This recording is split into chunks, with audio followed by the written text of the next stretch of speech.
à tous, c'est Julien d'ABC Moteur. Aujourd'hui je vous embarque dans une voiture que je conduis pour la première fois et d'ailleurs dont ABC dispose pour la première fois également. Donc je suis à bord d'une Tesla Model S, donc la berline 100% électrique, dans sa version qui dispose du plus d'autonomie, c'est-à-dire la 100D, 100 pour la capacité de sa batterie qui est de 100 kWh, et D pour Dual Motor, c'est-à-dire que c'est une transmission intégrale. Tesla nous l'ont confié dans ce superbe rouge multicouche avec des jantes de 21 pouces.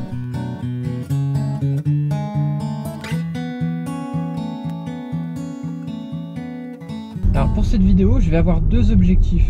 Le premier, ça va être de vous montrer, de vous démontrer les qualités intrinsèques de la Tesla Model S. Et dans un deuxième temps, je vais essayer de mettre en perspective l'utilisation d'une Model S au quotidien. Donc les avantages, les inconvénients. Et ça va être un challenge à la fois pour moi et à la fois pour Tesla de me convaincre, parce que je suis quelqu'un naturellement de très stressé et j'ai toujours eu une angoisse irrationnelle, donc je suis sûr que je ne suis pas le seul, face à l'autonomie des véhicules électriques. Donc j'espère que Tesla va me démontrer là, au cours de cet essai, que la Model S est une voiture qu'on peut utiliser au quotidien, peut-être dans certaines situations plus que dans d'autres, évidemment, mais en toute confiance, c'est ça surtout.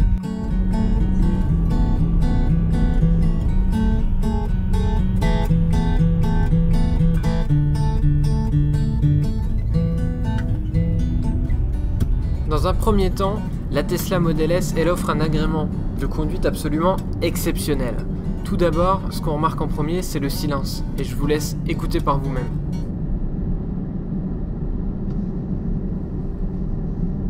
Au-delà de ce silence de fonctionnement, la propulsion électrique vous permet de gérer hyper confortablement votre rythme. Déjà, ça répond à la moindre poussée sur la pédale d'accélérateur, avec des reprises qui sont fulgurantes au besoin, et je vous laisse apprécier un freinage sans même utiliser la pédale de frein. Alors par exemple sur un freinage là, on peut tout gérer juste avec la pédale d'accélération. Là je retire mon pied petit à petit de la pédale d'accélération et voilà, la voiture elle s'arrête quasiment, il suffit de mettre le pied sur le frein pour l'immobiliser complètement. C'est d'un confort, c'est vraiment génial. Côté confort, on a tout ce qu'il faut, en tout cas tout ce qui est attendu dans un véhicule premium aujourd'hui. Les petits bonus Tesla, ça va être vraiment du côté du high-tech, avec tout ce qui est géré par cette immense tablette centrale qui trône au milieu du tableau de bord, et le fait que notre Model S soit en permanence relié à Internet. On va pouvoir notamment la jumeler avec son smartphone pour déclencher des fonctionnalités directement depuis l'application. Et puis on a des petites choses sympas comme un abonnement Spotify Premium qui est inclus dans la voiture. Avec tout ça, y compris sur notre modèle d'essai, tous les sièges chauffants, le toit ouvrant, on ne voit pas les kilomètres passer.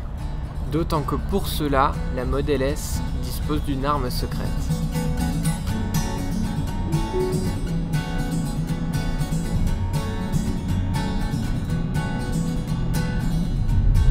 Bon alors là on teste le fameux autopilote de la Tesla Model S, donc qui, contrairement à sa réputation, n'est pas une conduite autonome, mais une conduite semi-autonome. Donc ça se compose d'un régulateur adaptatif qu'on peut voir là.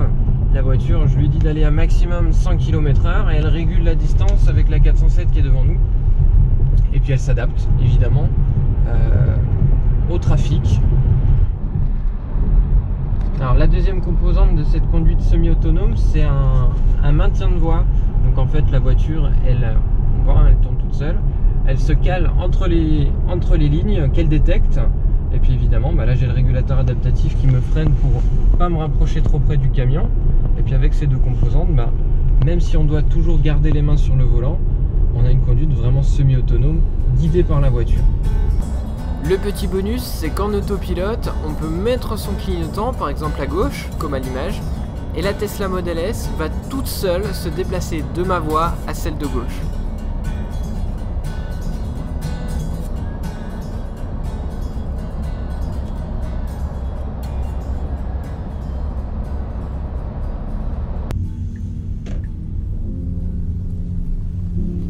Bon, ça y est, on sait que la Model S c'est une bonne voiture.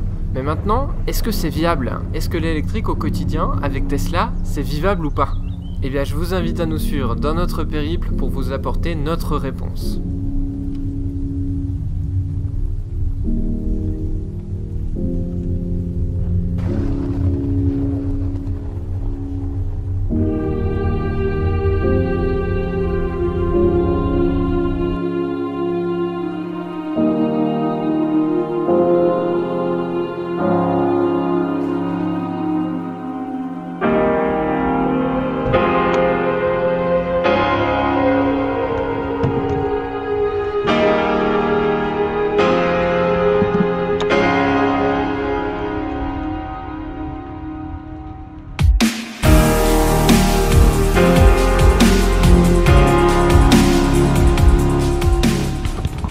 Bon, ça y est, la première charge s'est très bien passée, la première soir.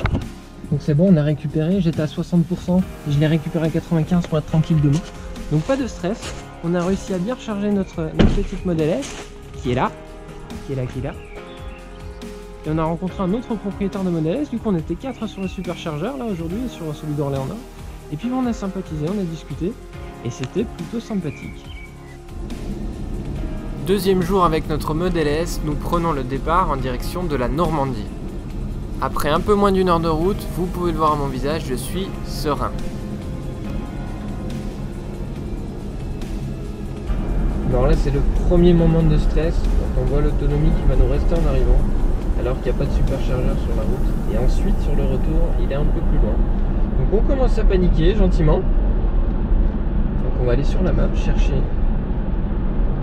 les points de chargement sur la route. Qui se veut rassurant, notre petite amie Tesla, mais enfin bon, on a quand même la trouvé. Je balbutie, je me répète et je marmonne, ça se voit, je suis stressé.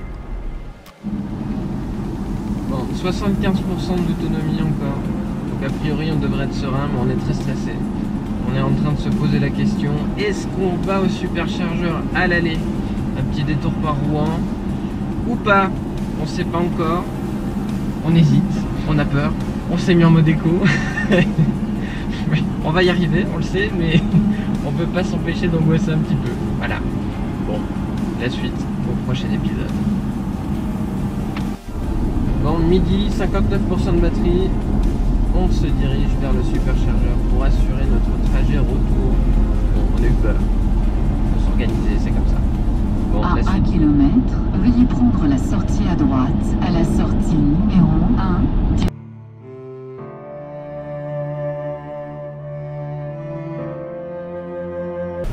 Au final, on a profité de notre pause déjeuner pour recharger la Tesla au superchargeur de Rouen.